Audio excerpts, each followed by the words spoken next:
Hello guys and welcome back to my channel for the last video of the year.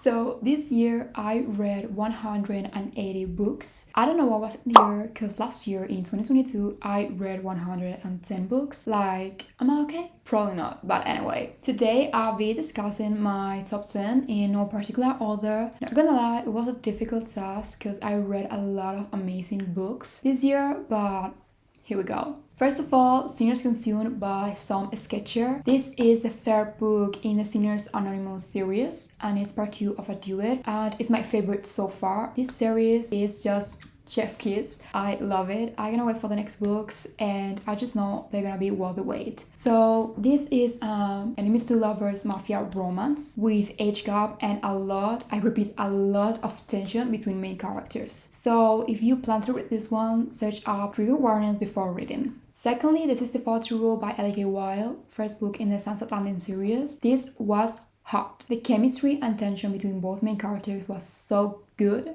I actually loved everything about this book, like her thinking he hates her when in reality he's head over heels for her. Like, we just got a lot of the drama. You know, one thing I'm always gonna do is eat up every workplace romance book, period.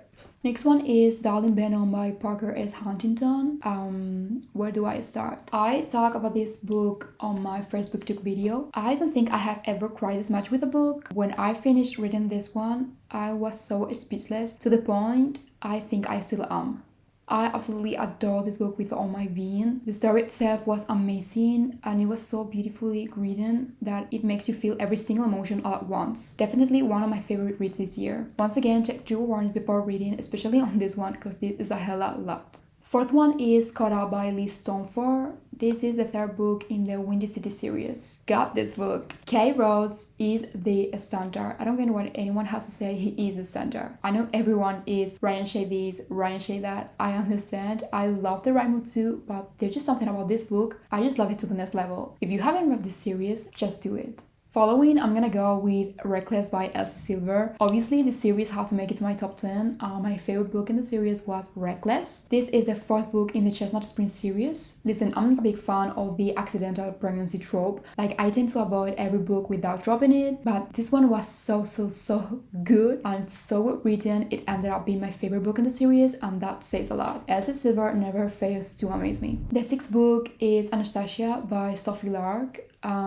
This book was a freaking ride. I'm not usually into historical fantasy novels, but this one really blew me away. I cried a lot. Everything about this book was outstanding. One of my favorite books by this author for real. I haven't read so much fantasy this year, but that's something I'm planning to change next year. This next one might be one of my favorite books of all time, and it's Butcher and Blackbird by Brynne. Girl, this book had me hooked since the first page. I didn't want to end. It was so good, pure perfection, that's it. I just love this author so much. I read plenty of her books this year and I loved every single one of them. Her writing style is amazing and I cannot wait for the second book in the series. Next one is Undusted by Lyla. I just love cowboy romances, so this obviously made it to my top 10. I'm pretty sure I'll love every single book in the series. This is the first book in the Rebel Blue Ranch series. I just love this author's writing, so yeah. Also, just look at that damn cover, it's so cute. Lyla made it into my auto-buy authors list.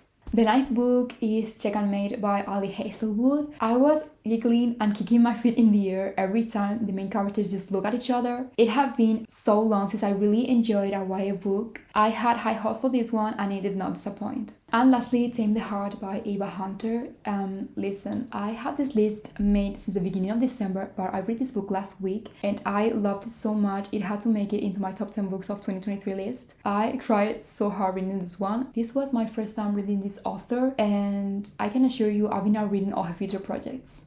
So that were all my favorite reads from 2023. There are obviously a lot of books that didn't make it to the list, but these were the ones I love the most and I enjoy the most. And yeah, thank you so much for watching. I hope you enjoyed it and don't forget to subscribe and to follow me on all my socials. Happy New Year and see you in 2024.